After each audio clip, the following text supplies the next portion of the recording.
Good morning.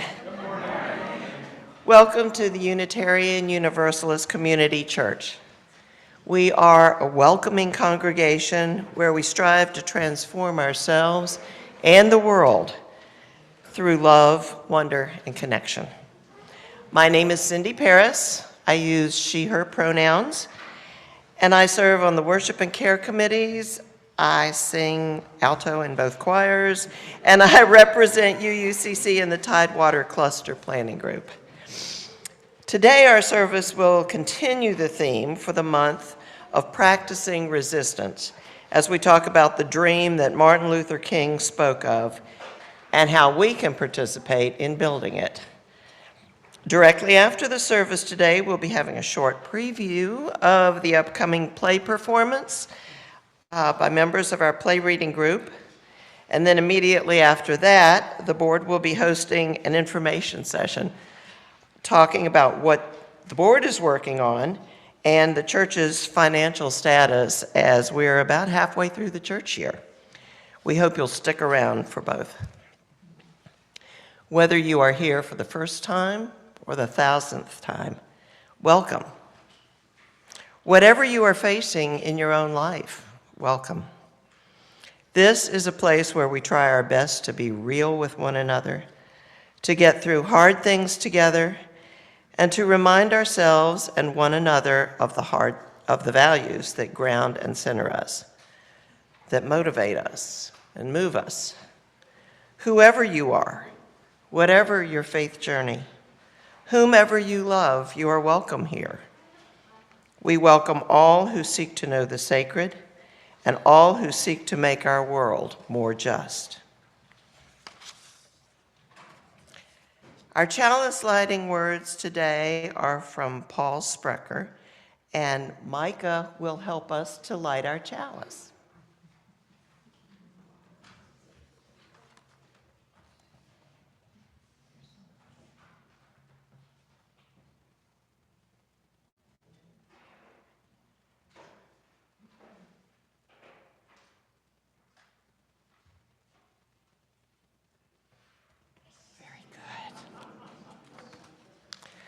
We light this chalice in memory of the courage of those who have struggled for freedom, the persistence of those who've struggled for justice, and the love of those who've built beloved communities to carry on the light of hope.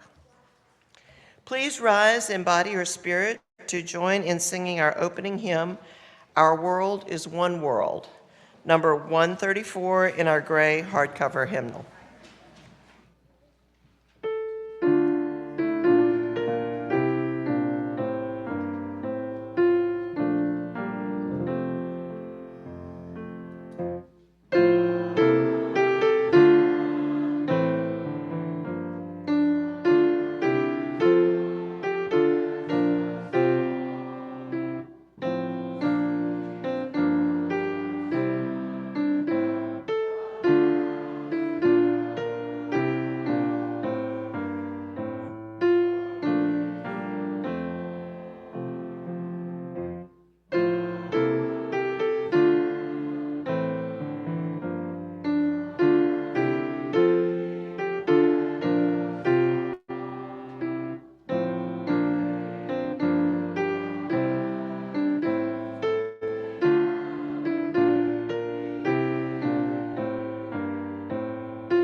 I'm Reverend Sarah, and I use she, her pronouns. Our commitment is to be together in covenant, so please join me in our affirmation of who this community is, beginning with that all-important word. Love is the message of this church, and service is our way. This is our great covenant together, to dwell together in peace, to seek the truth in love, and to help one another. So please join me now in a time of meditation and prayer, finding a comfortable place for your body, whatever that may be, noticing your breathing, and finding your center. Take a moment to just be. Allow stillness to settle in as we share these words from Reverend Molly Hammerhead. What is use of worship in a world of hostile architecture, where the human act of sitting and resting is treated as a sin? What do we gain from gathering when cries to comply with orders drown out reason, compassion, and sense?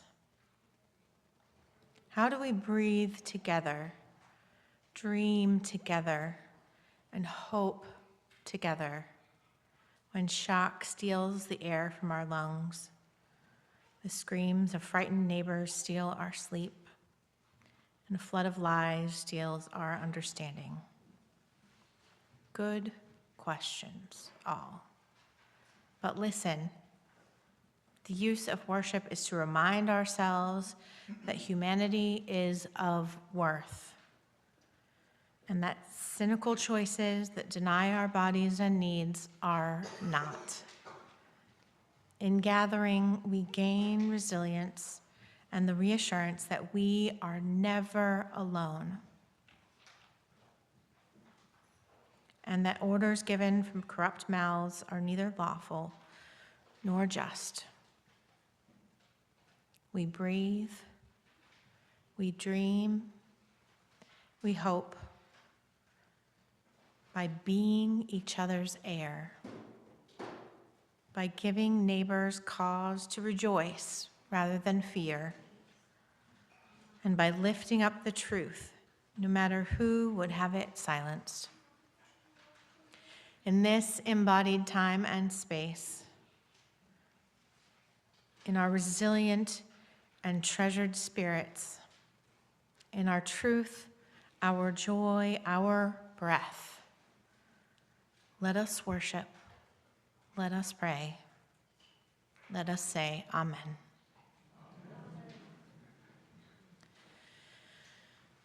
We return to our centers of connection each week because we know that rituals bring us closer together. We light our candles of hope and joy and place our stones of sorrow and fear to honor these inner experiences together. As the folks in the room participate in this ritual, those of you joining us online, please use the chat to participate by adding your name with either stone or candle next to it, or both, and we'll include you in the ritual at the end. If you are in the room and would like someone to light a candle for you or place a stone for you, we will do that at the end as well. Compact. So anyone who would like to come forward may do so now. We now have 2 lines for candles. There's a bowl on this side and a bowl on this side. So choose whichever you choose to go to and come enjoy this ritual with us. The stones are still at the center of the table.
and Linda Wallets.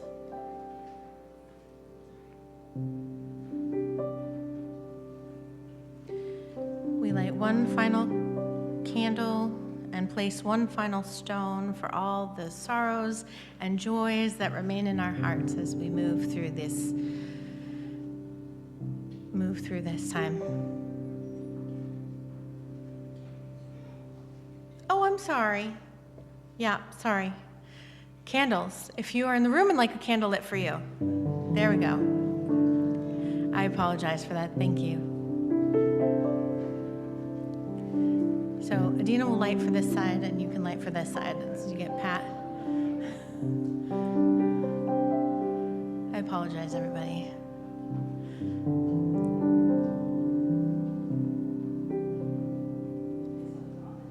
Good job, Lisa. Worship chair, you know.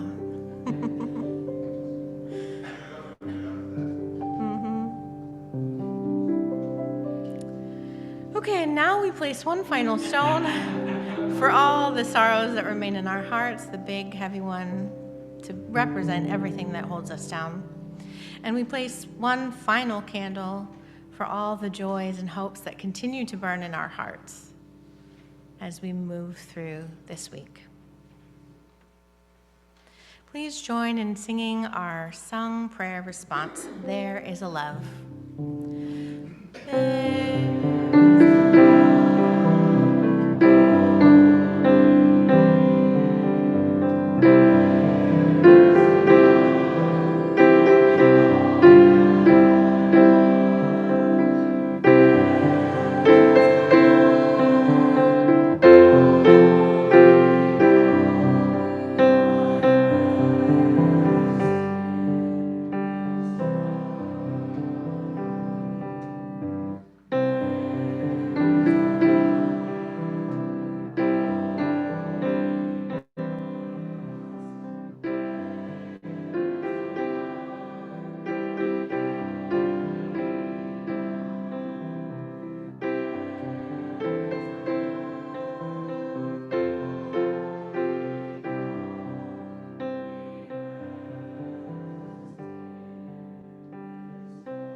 Amen. And hi there. My name is Adina Danouf. I use she or they pronouns, and I am your Director of Lifespan Religious Exploration. And today we're continuing our monthly theme of practicing resistance. And it makes me think about how sometimes we are still resisting things that the people before us did. Our values can be passed down to us from our ancestors, and sometimes we agree with them, right? And sometimes, because we see room for change and improvement, we can change our values. For example, my resistance to the oppression of women and my fight for women's rights was handed down by my grandmother. It was something she believed in and fought for, and something she gave to my mom and my sister and me. But I have done my own learning and growing from what she taught me. And I know now that it extends beyond what she might have seen as the frame of the fight, to include trans women and non-binary people, and the extra step of having to ensure that we don't go backwards on changes that she and people before her fought so hard to get for us, right? So I wonder, and you can kind of keep this in your heart, but if you could write a note to your grandparent about a way that you practice resistance that you got from them, what might it be? Well, our story today is just that. It's a letter from a grandchild to their grandparents about continuing their dream. The book is called We Dream a World, and it's by Yolanda Renee King, who you may have never heard of, but you might have heard of who she's talking to, her grandparents, Reverend Dr. Martin Luther King Jr. and Coretta Scott King. Hint, there's a holiday tomorrow named after one of them. And here's a fun UU fact that you may not know. Martin Luther King actually delivered the Ware Lecture at the 1966 UUA General Assembly. And I read a few quotes from that speech recently, and what he said still rings true today, which is both happy and sad. His calls and his values are part of how many of us practice resistance today. And I think that maybe you'll see that in a minute when we get our story started, because when you hear this book that his granddaughter wrote to him, I hear you values throughout. Let's see if you can find them too. Let's hope the electricity lets us do that. Okay. It begins, Granddaddy and Grandma, you had a dream. We would be judged by what's in our hearts, not by the color of our skin. You were gone before I came into this world, but that dream and so many others lives deep inside me. Everything you believed in still shines like the brightest sunrise on a golden horizon. Many ask me, do you plan to follow in Dr. King and Coretta Scott King's footsteps? How will you ever fill their shoes? Do you have what it takes to walk their path? I hold fast to all that you stood for: peace, togetherness, harmony, and love. Granddaddy and Grandma, thanks to your wisdom and determination, I now have my own footsteps, my own journey, my own dreams for our world. And so, while I follow your example, I am also ready to lead. I am ready to walk the uncertain road from today to tomorrow. I am ready to keep my eyes on the prize that you set out before us with the power of your vision. Yes, Grandma Coretta, yes, Granddaddy Martin, I am ready. Every day I thank you for the gifts you gave so many of us through your hard work. Because of you, I know that struggle and triumph are bigger than just me. The promise of a new day starts with me. You helped us see the dream. Now we're here to be the dream. The wisdom of your words weaves a rainbow that lights our way. Granddaddy, you told us love is the key. Grandma, you taught us when your heart is right, the mind and the body will follow. These words, these keys to our hearts, open the door to all that is possible. My parents remind me that in your lives together, you shared what came to be called a revolution of values. I'm sorry there are still so many problems to endure. You devoted your lives to making our lives better. And now it's my turn to start a new revolution that values kindness, truth, equity, and service. Man, words right out of our own script. There are still rocks in the road. I wish you were here so we could walk it together. Because our dreams need the strength of love so powerful that nothing can stop them or us. We dream a world where school is a safe place free of fear, no violence spoken here. We dream a world where guns are not games. Shoot for the stars, not at each other. We dream a world where poverty is a memory, liberty, justice, and food for all. We dream a world where the only walls are those that hold safe spaces and have windows and mirrors that reflect our unity. Beauty has no boundaries. We dream a world where trees, flowers, and the earth's creatures thrive in their right seasons. Spring, summer, winter, fall, honesty is the warmest climate. We dream a world where bullies turn their backs on being mean. Let kindness begin with me. We dream a world where sickness can be driven out by the healing power of hope. Love is the cure. We dream a world where every child can go to college, education fuels our nation, and reading is believing. Grandma and Granddaddy, so many want to know, how will you honor your grandparents' legacy? The answer is simple. We keep your dream alive by planting our dreams, like trees in an orchard, to be nurtured by tomorrow's gardeners, with determined feet blazing a new path. We are ready to take the torch you lit before we were born. We are ready to grip that glistening baton, to hold faith by the hand, to pass it on. We are ready to reach, to rise, to sparkle like stars in a bold blue sky. Our time has come to bring our twinkle, letting everyone know. Spread the word. Have you heard? All across the nation, we are going to be a great generation. They are going to be a great generation. From today to tomorrow, we dream a world. And like Yolanda Renee King said, I hope that we can all continue to be a part of tending those dreams like trees in an orchard where they can continue to grow. For now, I have a dream that some of us can head off together to class. Thank you.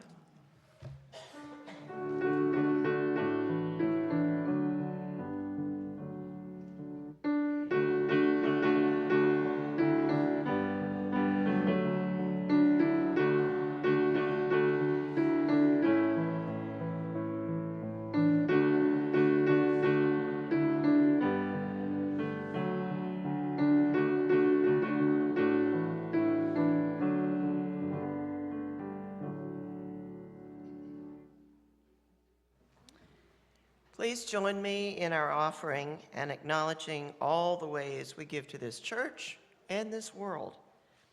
We give because this is our church, and we value what it does for us, to us, and through us to our community and our world. May there be an offering to sustain and grow the life and mission of this church inside and outside our walls. May we give in love and in hope.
Thank you for your offering and all the ways you give to our life and ministry with your time, talent, treasure, and trust.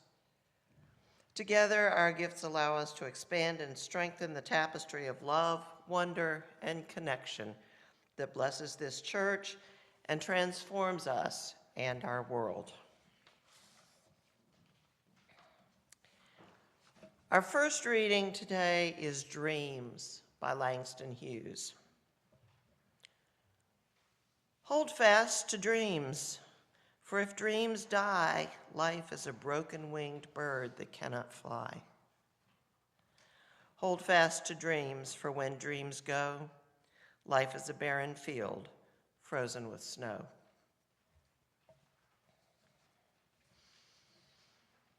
Our second reading is Harlem, also by Langston Hughes. What happens to a dream deferred? Does it dry up like a raisin in the sun, or fester like a sore and then run? Does it stink like rotten meat, or crust and sugar over like a syrupy sweet? Maybe it just sags like a heavy load. Or does it explode? Jonathan is going to play one of Martin Luther King Jr.'s favorite hymns, Precious Lord, Take My Hand, which is 199 in the hymnal if you'd like to follow along.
The words of the Reverend Dr. Martin Luther King Jr. still carry us through hard times. The dream he spoke of in his speech has been taught in schools and shared in churches for more than 60 years. It's still a dream that we aim for, a dream to aspire to. Even when the man himself wasn't able to see it through, wasn't able to live to see that promised land, those who still tread the path he showed us in his speech. He said, at the very end, when this happens and when we allow freedom to ring, when we let it ring from every village and every hamlet, from every state and every city, we will be able to speed up that day when all of God's children, Black people and white people, Jews and Gentiles, Protestants and Catholics, we will be able to join hands and sing in the words of that old Negro spiritual, free at last, free at last. Thank God Almighty, we are free at last. This dream still lives as a dream because 60 years on, we are in no position to claim victory. Some of the dreams that Dr. King spoke of have been realized, and mostly not so much. Particularly that Black folks are disproportionately abused and killed by police, incarcerated on minimal charges, and excluded from the voting booth, both through voter suppression and gerrymandering. The dream is still a dream because systemic racism is still vital and thriving in our country, and now is openly celebrated by those in power. Religious groups and conservative billionaires have deeply and thoroughly embraced open and blatant racism and are currently aiming this hate at immigrants, particularly from Latin America. The dream is still only a dream because basic human decency that brought us social safety nets like Social Security, Medicare, and Medicaid, the Affordable Care Act are all being rapidly dismantled through funding cuts and rerouting to either billionaires' pockets with tax cuts or used to fund ICE. ICE as an organization and as individuals are acting like they're above the law as they rampage through communities, terrorizing immigrants and citizens alike, escalating every situation from peaceful to violence, escalating who they grab off the street from folks who look foreign, whatever that means, to anyone who tries to obstruct officers in their actions, aka filming them, following them, making a ruckus, honking horns, blowing whistles to warn their neighbors. They've also been escalating the violence beyond acceptable force, including murdering Renee Good as she was driving a vehicle, which went out of control and only didn't harm people by the most miraculous of luck. A call has gone out to clergy from all religions around the country to travel to Minneapolis this week, and hundreds of my UU colleagues are changing their plans, dropping everything and making their way to Minneapolis to join the many UU colleagues who already live in the Twin Cities. Much like when hundreds of Unitarian Universalist ministers from the US and Canada traveled to Selma during the Civil Rights Movement, when Dr. King invited clergy to join them in their fight. Unfortunately, I'm not able to join them as the date of the action is my daughter's 6th birthday, so I'm needed here. But I do see some deep parallels between what's happening now in Minneapolis and St. Paul with the murder of Renee Good and the murder of Unitarian Universalist minister, the Reverend James Reeb in Selma, Alabama, when he answered Dr. King's call for clergy to join the fight back in 1965. One of the most striking of these similarities is that both were white people who had come to the aid of people of color. Both were white people who were using the privilege of their skin color and social position to do simple and important tasks to help people. Reeb had marched with protesters earlier in the day that he was beaten, and Renee and her wife were trying to be legal observers to record and witness the acts of ICE agents in their neighborhood when she was shot. The deaths of Reeb, 38-year-old father of 4, and Good, a 37-year-old mother of 3, both sparked outrage through the country, bring the attention of the nation to the problem, and spurring many into action. Unlike 60 years ago, however, those in power in our country aren't moved to action like Lyndon Johnson was by the loss and the outrage, mainly because they're the ones pulling the strings behind the scenes. The hardest part of this is knowing that the outrage didn't come when Black men were murdered by police in Selma, or when a Black man was murdered by an ICE agent in Los Angeles in December. It only came when a white person was martyred for putting themselves in the position to give up some of their white privilege, aligning themselves with the marginalized people being harmed. It's dangerous for white people to put themselves in proximity to non-whiteness, to put ourselves in the position of being categorized as expendable, much like our neighbors are. We run the risk of losing everything, including our lives, just like those who are targeted by the system. And this is exactly why we need to do it. Because although we risk far less than those who are targeted. We need to risk just as our neighbors have risked, because to put our bodies in the way of harm, we are in a far less dangerous position than our neighbors. We are less likely to be trampled under the wheels of the machine. We are more likely to come away with a few bruises when others might lose everything. And it's supposed to scare us when someone who looks like us is murdered. It's supposed to cow us into compliance, but it's not. We see the floods of people in Minneapolis organized and mobilizing. We see the people of LA and Chicago and DC and Portland and Memphis and New Orleans.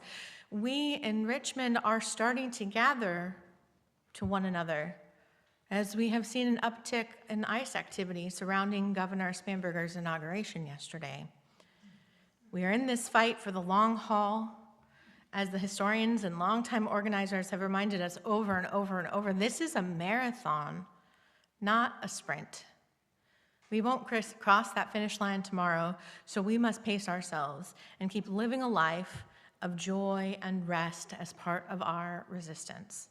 So let's celebrate Her Excellency Governor Spanberger, first woman elected to the Governor of Virginia. Hooray! Let's feel that joy.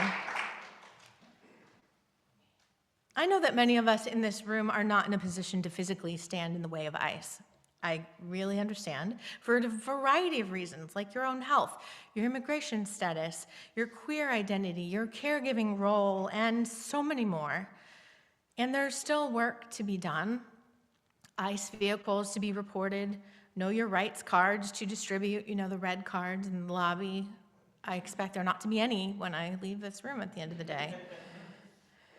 Most importantly, to build relationships between you and your actual neighbors. Yes, your actual neighbors that live near you, as well as between you and organizations working to offer legal advice, mutual aid, and practical and financial support to those who are in the trenches.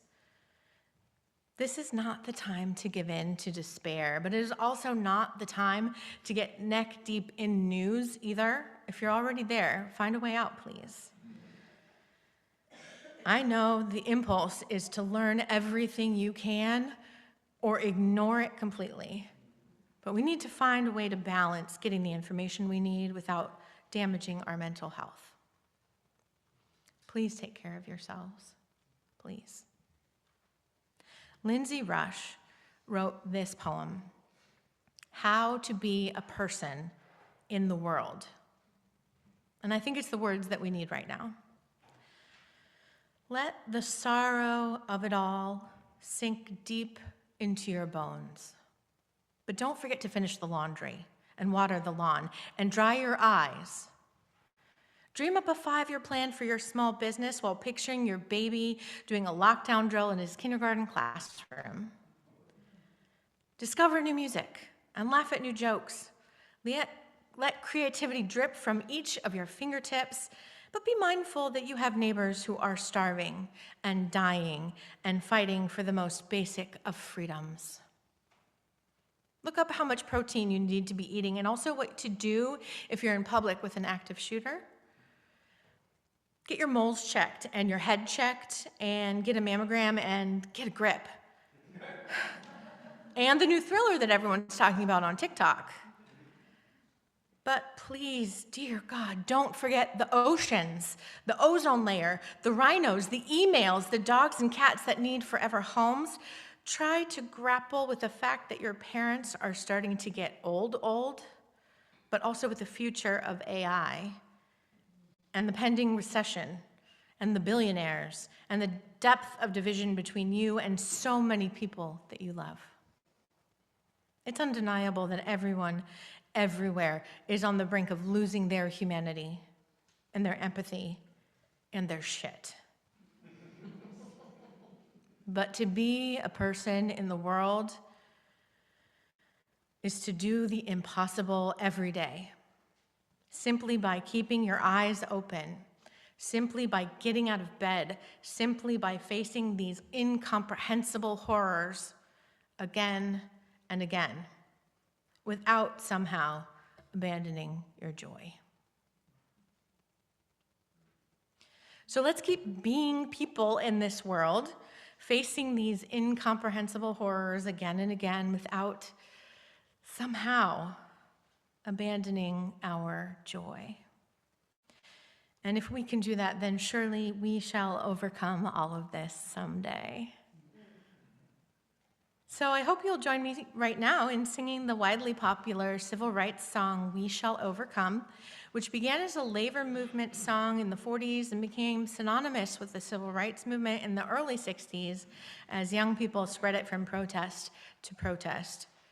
We sing it as a reminder that every move we make brings us closer to the world that we dream about, to the freedom and equality that everyone deserves. So please rise in body or spirit for our closing hymn, We Shall Overcome, number 169 in the gray hardcover hymnal.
Why not go hand in hand now, reaching out to one another, holding hands, if you are willing, if it is safe for you to do so. When you go, remember the dream, build a new dream, and hope and pray and live the idea that we shall overcome someday. When you go, go in peace. Salam and shalom. Leave this place knowing that you are good and knowing that you are loved. Blessed it be. And take your dark and your light and your love from this place and share them with the world. And stay safe until we meet again. Amen. Amen. And don't leave. Don't leave. Don't leave. You can sit down. And Beth. Oh, sorry, Beth, before we do. Don't forget, after we do the thing that Beth's doing, is the board informational meeting. But before, we have entertainment from you from the M&A group. As you may have known that we do have a play this coming Saturday at 7 p.m. So we are going to provide for you a short scene from that play to hopefully get you guys coming back to us. It looks like a lot of our people are here today because we're starting on a big rehearsal today. So we have Kevin, who plays the man, and we have Peter, who plays Michael. All right, you ready, guys? Okay.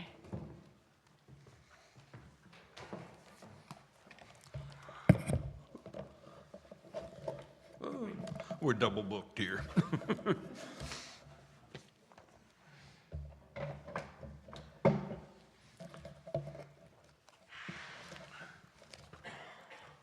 Are we on?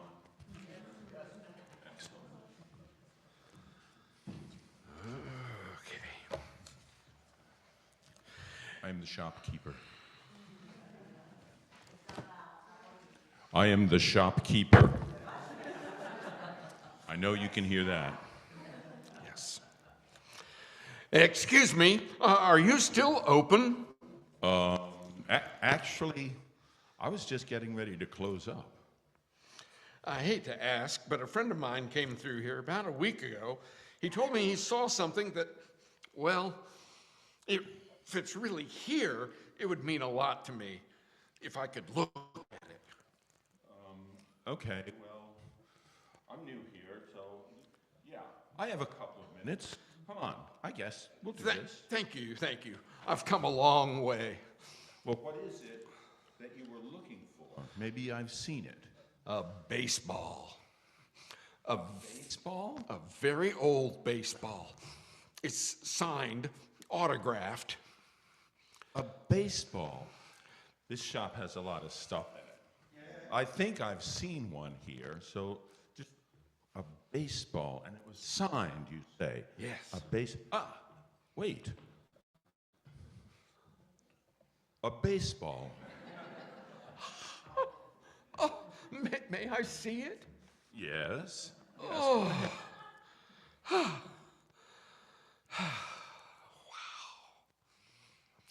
Yeah, this is it. This is him. This has to be him. Are you all right? Yeah, I'm sorry. It's kind of hard to believe it really exists. I'm sorry. This name, Tom Wheeler, that's my grandfather's name. Ever since I was a little kid, my father told me all stories about grandfather being this great baseball player. He said that he played for the Red Sox just before World War II. The Red Sox. The Sox. I'm from Boston. Really? Yeah, that's what he always told us, but nobody believed it. You see, my grandfather died in the war when my father was just a kid. He insisted that my grandfather joined the Sox at the end of the 41 season. Said he only got to play in one game that year, but he hit a home run. He had a game for the ages. That's how my father described it. Well, that's great. Yeah, except nobody believed him. I tried to find a record of it, but I couldn't. I don't think they kept the greatest records back then, especially if he played in only one game. Can I see that for a second? Yeah. It looks like there's something written on the other side as well. Even it's quite faded, so I'm not sure if this is correct. It looks like it says Sox 1, Yankees 0. Let me see. Oh, take a look. Oh, wow. Yeah, my dad insisted that my grandfather would have been the next Ted Williams if it hadn't been for the war. He said that on that day, my grandfather told him he had signed his first autograph and the Sox had beaten the Yankees 1-0. No way. This is impossible. How is this? You don't understand. Baseball has been a huge part of my dad's life. Naturally, he became a Red Sox fan, and since he was a Sox fan, that meant the whole family had to become Red Sox fans. I don't think we could have lived under the same roof if we hadn't.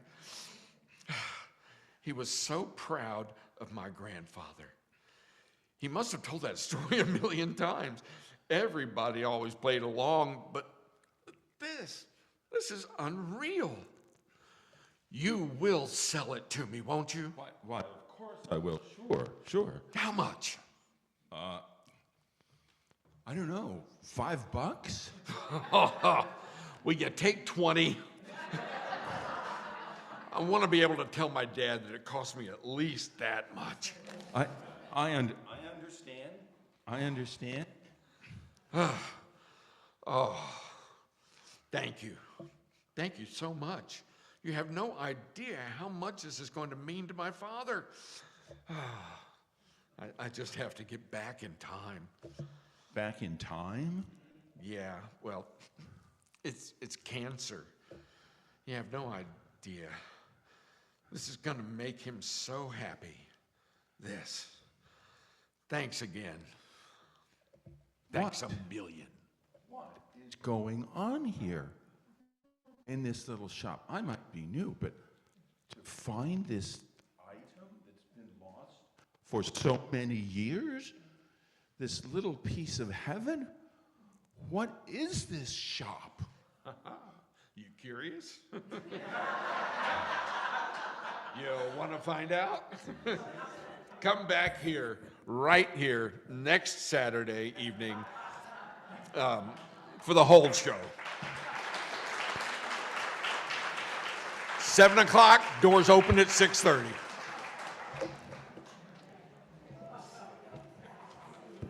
Thank you, everybody, and hopefully we'll see most of you on Saturday.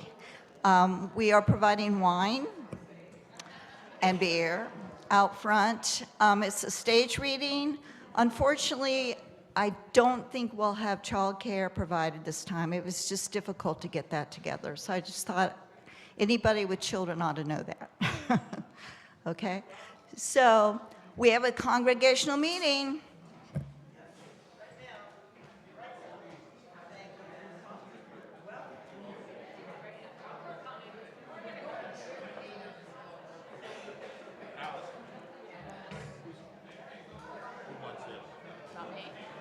Scott Krell, right? What? Krell will want this for the meeting.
Testing. Anyone here named Mike? Is there someone? Anyone? Mike? Mike? Nope. This concludes the mic check. Louder.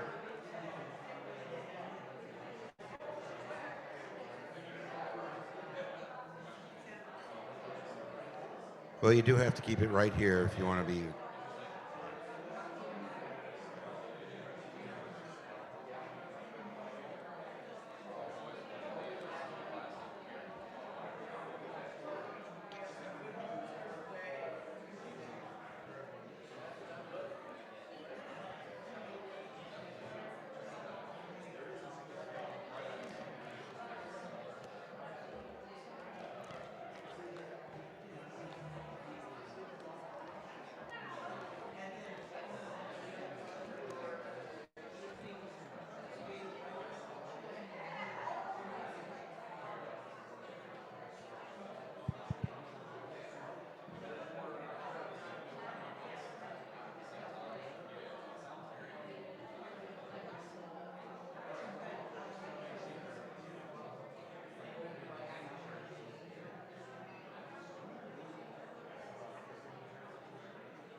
Can everybody hear me? Is anybody listening? All right. Hello, and welcome to the congregational.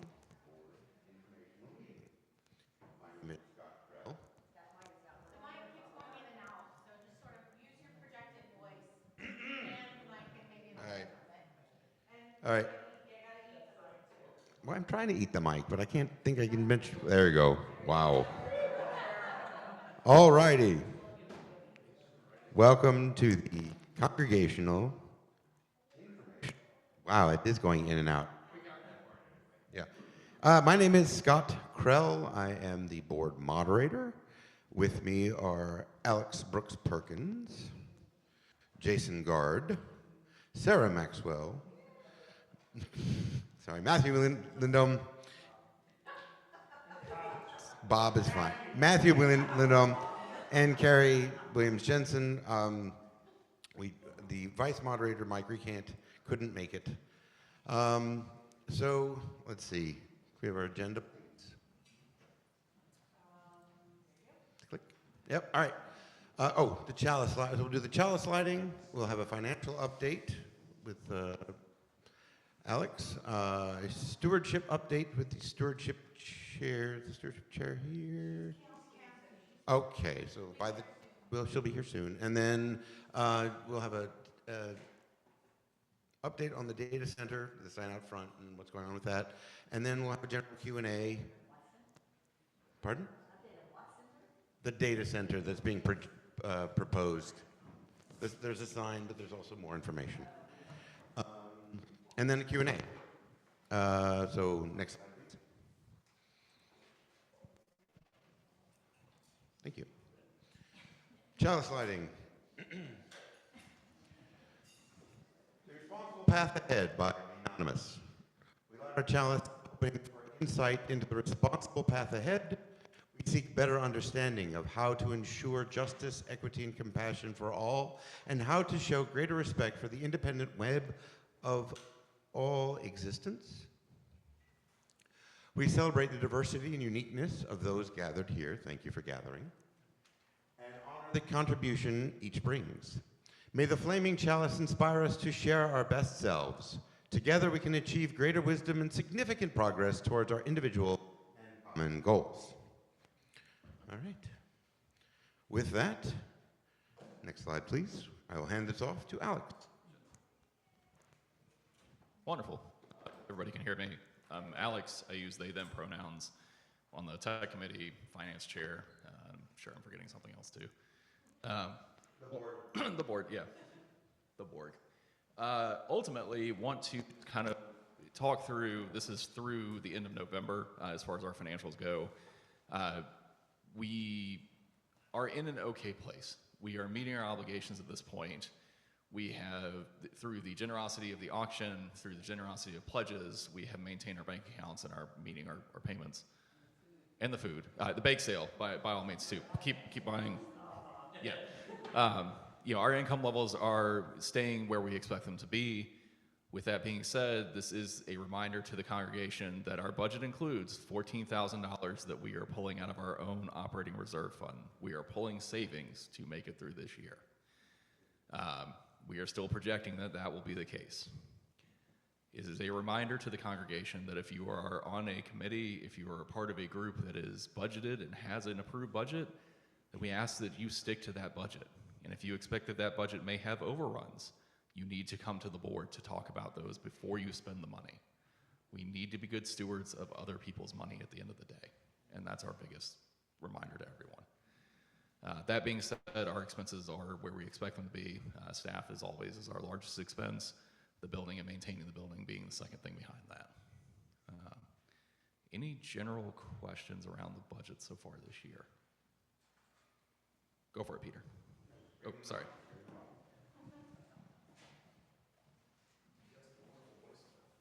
I know, thank you. I'm still going to use the microphone. So are we tapping into the money that we came over? I'm Peter Defer, and at the rate that we anticipated. So you said that we anticipated or we allotted $14,000 to be used over the course of the year to make up for any shortfall in last year's stewardship campaign. And so there's an anticipation that we would draw on that money at a certain rate. Is that going as expected, or are we drawing more or less? Less? Wow! That's good news. So, yes, we are drawing less to a certain extent. For clarity's sake, though, in October, our bank accounts hit a point where we did not have enough liquidity in our checking account to make payroll. We liquidated a CD at that point that we had to backfill our checking account to maintain and meet our obligations. With the auction event happening, with the auction happening and your generosity in the auction, we have the chance to look at our accounts now and move funds back towards a savings account. We've drawn once really on the budget from our $14,000, but that doesn't mean at the end of the year that we won't be pulling fully that $14,000 because of the way that the pledges are set up, the amount of money we're collecting. Unless something drastically changes, we have a very generous gift. We will pull that $14,000 to make our final budget numbers work. That's it. I have a question. I think I can speak loud enough. I just had a question about our fourth Sunday charity. Is there any way we could know how much was collected? I had asked that before, and I think it would be nice to know how much we're giving to charities. Anyway, thank you. Jane was in the room and has heard your request. So we'll send that out. So I'm curious, for people who have made pledges but haven't actually given the money yet, are you not including that in the amount of money that you have? We only count the money we collect. We budget the money that has been promised. We also budget an amount that we know that people won't meet. You know, people always promise and things happen, life changes, people move away, there's funds that we expect that we won't collect. That's part of the budget as well. But ultimately, pledges are paid cyclically or seasonally. There are folks that pay once a year. There are several folks that pay, they try and, because of the tax obligations of the tax code and the way it's changed, you can set up your pledge donations so that in 1 year you're making a very large contribution so you can write off on your taxes for that year, and then the next year you may not make a contribution until the following year. But because our budgets run June to July, or July to June, you have these years in between where folks, may make that one payment and it looks like they've only made a payment once every 2 years roughly. But they're meeting their pledge obligations, if that makes sense. Yeah. So it makes it easier for the finance committee to do our magic if people pay consistently, but many, many people don't pay consistency. So by the end of the year, we know, and we don't know before the end of the year if people pay erratically, which is how people pay. So, But again, I'm sorry, maybe I'm just not picking it up, but just to use myself as an example, if I make a $500 pledge, but I haven't paid it, you're not including that in the amount of money that you have because I haven't paid it yet? Yes and no.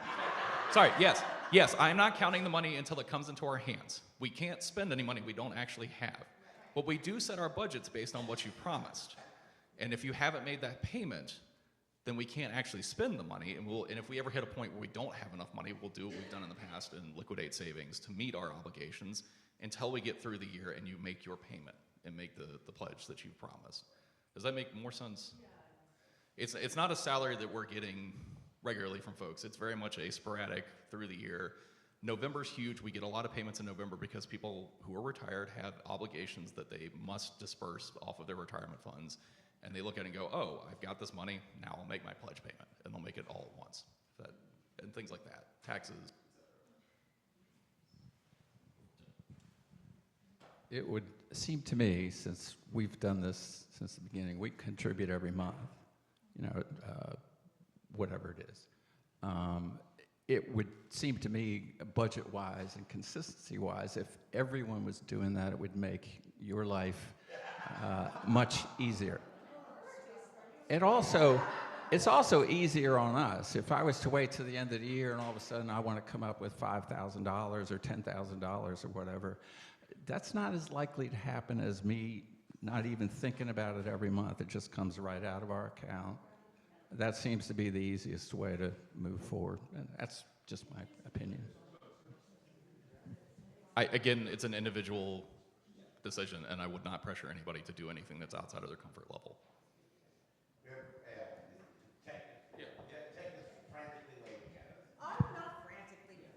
I'm not frantically waving at anybody, but it actually seems to me that the absolute nirvana would be if $400,000 was given to the church in July, then there'd be an extra $16,000 in interest by the end of the next year, and that's never going to happen either. But like monthly or paying it earlier are goals that if you can do it, we might try. apologies as I'm stepping on stewardship's toes, and please correct me. My view is you have made a contribution, you have made a decision, you have made a promise. You know your financial situation and what you're able to do. Please do what is within your span. I'm not going to ask anyone to make an extra payment. I'm not asking anyone to pay before that they know that they can make that payment. I'm never asking you to make sure that you think of us before you have taken care of your own household. That is my message-wise here. We are in an okay spot. The reality is the budget that we approved includes pulling from our reserves. We've also had years where we've had overruns, which is why we have the reserves, and why we as a finance committee have not drawn from the reserves at this point, because I don't want to get to the end of the year and say, hey, we pulled $14,000 out of savings.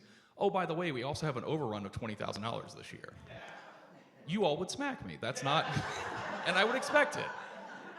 But realistically, if we continue on the path we're on and the way that we're spending money, there is a very good chance that we will pull that $14,000 in to meet our obligations for the year. Does that make more sense to? Ideally, yes, it would be great if we had consistent payments and consistent bills. It just isn't that way in life, unfortunately. Cool. Any other questions about that before we talk about the fun stuff? Thank you. Sorry. Yeah. Yes, we'll hear from the stewardship committee as well today. Trying to stay in my lane. Thank you all so much for your generosity. The staff gift this year, we raised $3,700.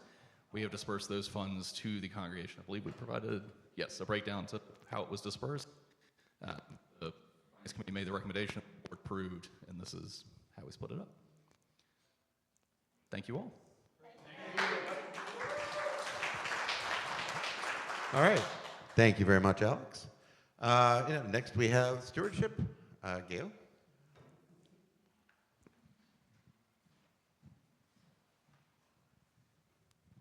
Well, I didn't plan a big speech because you will be hearing a lot from us in February. But just know that it's coming. And we will be mining for your gold.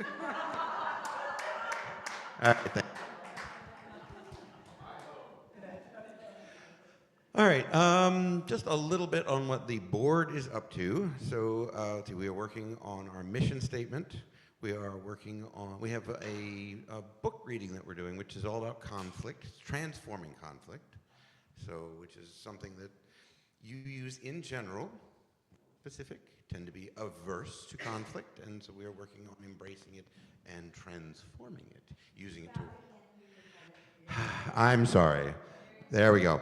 All right, so as I was saying, you tend to be conflict averse, so we are, as a board, trying to be proactive and be more in embracing and transformative in conflict. Because with every group, there is conflict, no matter what. So let's see what else we're working on. We are working on not an addenda, but a piece of the behavioral covenant to deal with disruption, kind of a disruptive covenant, which we are working on and will present to you in the future.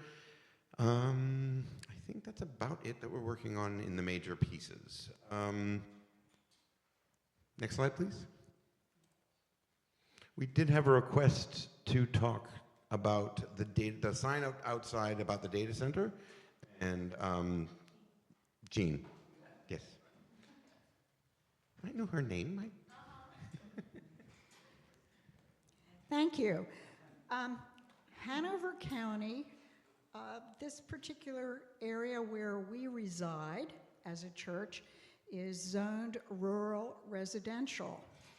There was a proposal made by H.H. Hunt to change the zoning to M1 industrial to facilitate H.H. Hunt, which is the builder of Wyndham.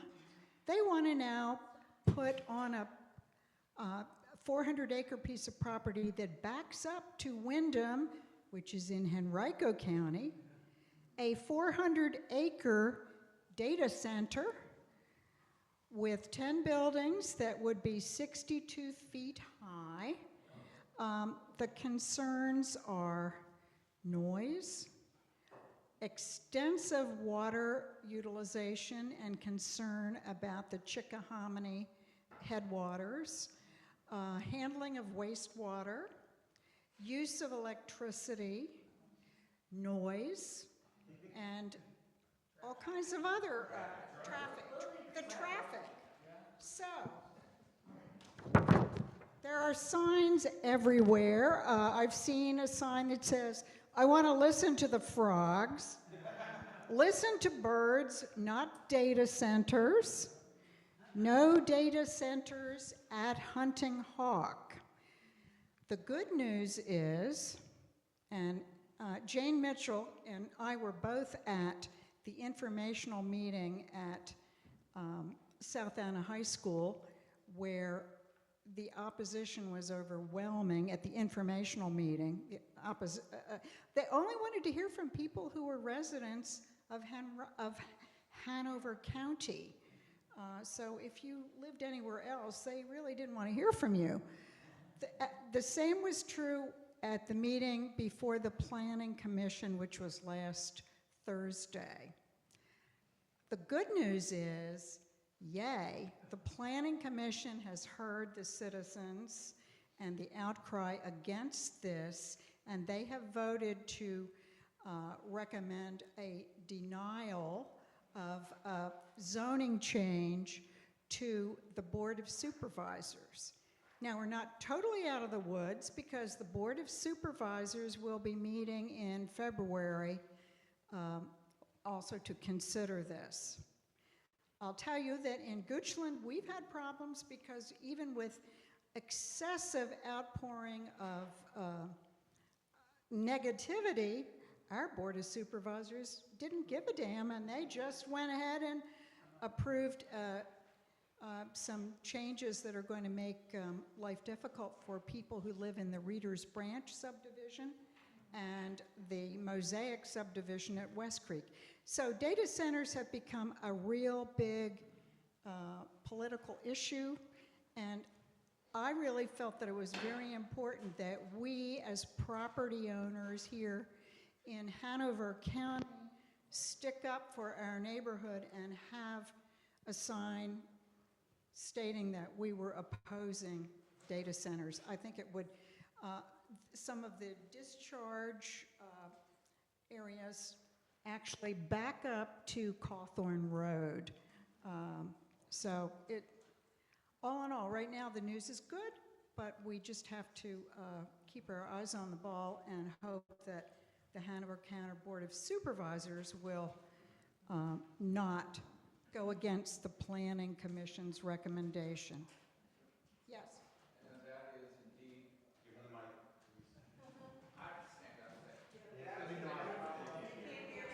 please. Okay, the Planning Commission is not going to be the problem. The problem is going to be the Board of Supervisors. We fought H.H. Hunt and Attic Properties and one of their other offshoots, Ryan Homes, 4 times in our neighborhood, and all 4 times the Board of Supervisors approved it. So that's where the pressure is going to need to be applied because they got more money than the counties do. And they will financially pressure Board of Supervisors in their ways. So from experience, we've dealt with these people before and they're pretty ruthless.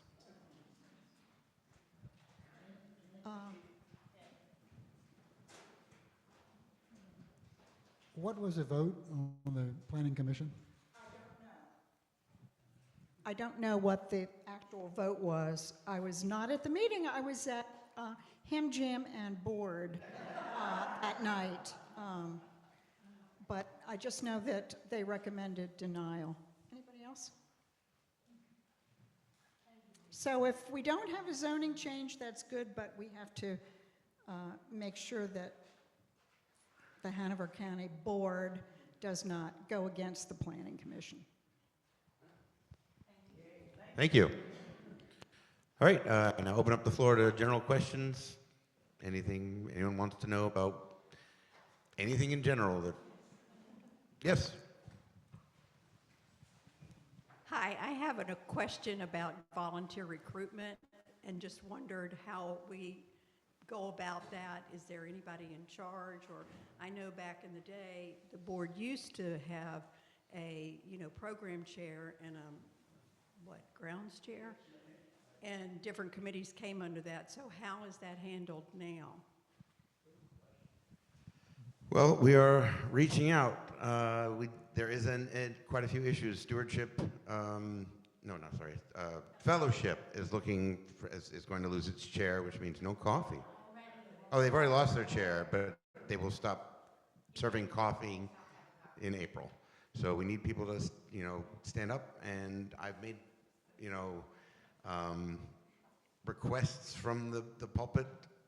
I'm not sure what else to do. We can, thinking of putting a countdown timer by the coffee to give people reminders. I'm open to suggestions, but we are struggling right now for volunteers. Yes? There should be a volunteer stewardship drive, just like there's a financial stewardship drive. All right. Well.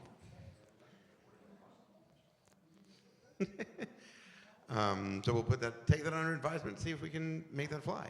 Excellent, thank you. Any other thoughts, questions, queries? Speak now or forever hold your peace. Yes, all right. I am conflict averse, but I feel like I need to say this. I questioned why there was a sign about the data center on the church property, and I hadn't heard anything about it. And Jean has explained what she just explained here, and I understand that. I just want to know, what is the church's role before we announce to the public this is what we think? Fair question. The reason that the sign before y'all were informed was that we felt it was time sensitive, being as there were meetings going on, and we wanted our voice heard in the now rather than in the, oh, gee, that already has passed. So it was, yeah, it was brought to the board, and it was a board decision with the understanding that we were going to inform you, as we are doing now, at a informational meeting. We didn't think that we needed to hold a special meeting just for that. No. Okay. I get that. It just kind of was something that went right past me, and I looked at the sign, I said, what is that? And then all of a sudden it was done. Okay. Well, hopefully we've answered your questions. Further? Well, a letter would have been a good idea. Sure. Yeah, a letter. We will work. I'm still working on communication avenues, so we will work on getting information out in a better manner. Yes. Yes.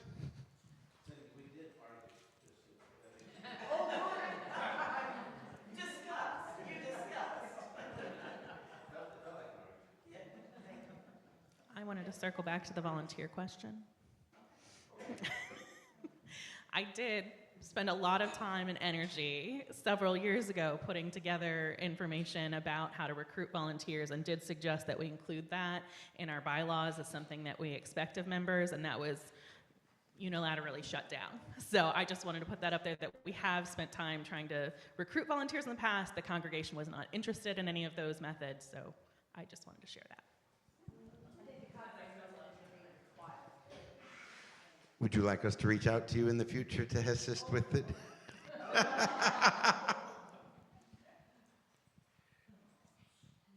All right. Anything else? Do you feel you've been heard? Do you feel informed? All right. Thank you all for coming. Thank you for sharing your time. Go forth and be merry.